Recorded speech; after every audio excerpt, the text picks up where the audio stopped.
Bueno, vamos a hablar del tema de muestreo por conglomerados, que es el muestreo aleatorio en el cual la unidad de muestra son conjuntos de elementos.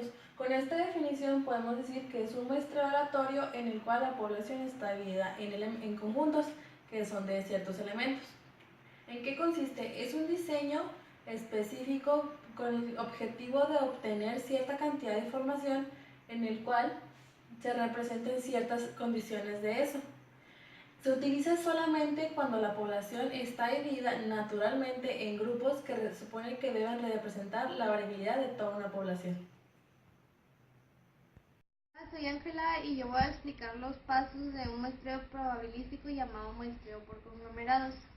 El primer paso es definir la muestra. Aquí se trata de ver qué información tenemos que buscar en la población y definir cuántos elementos se van a estudiar.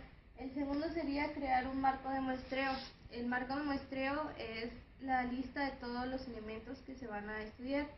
Puede ser tomado en base a otro marco muestral anterior o podemos crear uno nuevo. Un ejemplo sería una lista de escuelas o una lista de estudiantes.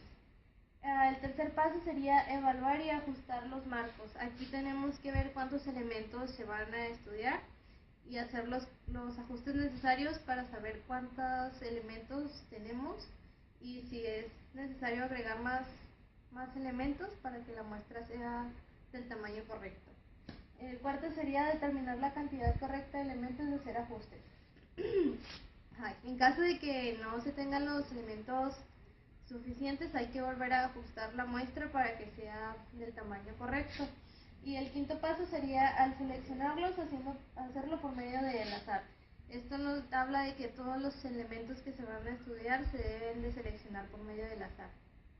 Hablar sobre las ventajas y desventajas del muestreo por conglomerados. La primera ventaja que tenemos es que es una técnica barata, rápida y fácil. Esto quiere decir que, por ejemplo, tomemos el ejemplo de que tus conglomerados van a ser las ciudades de un país.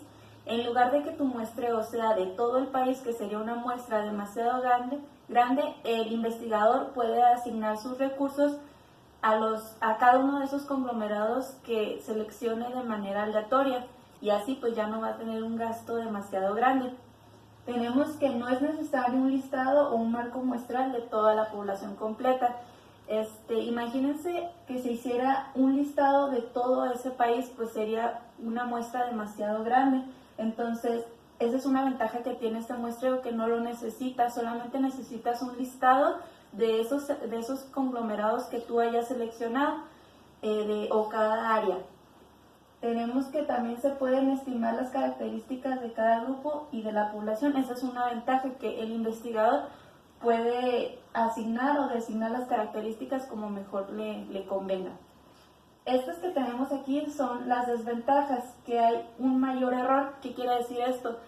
Que esto se va a producir porque los conglomerados son limitados dentro de nuestra muestra, entonces se nos quedan muchos elementos sin muestrar, entonces esto tiende a hacer que el error es alto. Otra desventaja es que si no se definen de manera adecuada nuestros grupos o áreas desde un principio, se pueden llegar a duplicar u omitir elementos, entonces nuestro resultado pues ya va a ser un error, porque no va a ser de manera correcta, porque van a duplicarse elementos o pueden llegar al contrario a omitirse. Puede llegar a ser menos representativa. ¿Qué quiere decir esto?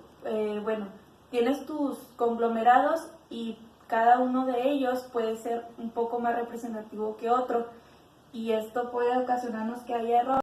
En la práctica, el muestreo por conglomerados más utilizado es el geográfico.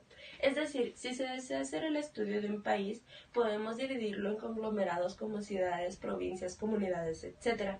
Si el Ministerio de Salud Pública desea hacer un estudio sobre el tratamiento para la prevención del cáncer de colon, puede recurrir a los datos históricos, y si en este se observa que las comunidades presentan comportamiento e incidencias iguales, puede seleccionar algunas de estas, y mediante el muestreo por conglomerados se reduce notablemente la cantidad de individuos que se tienen que estudiar.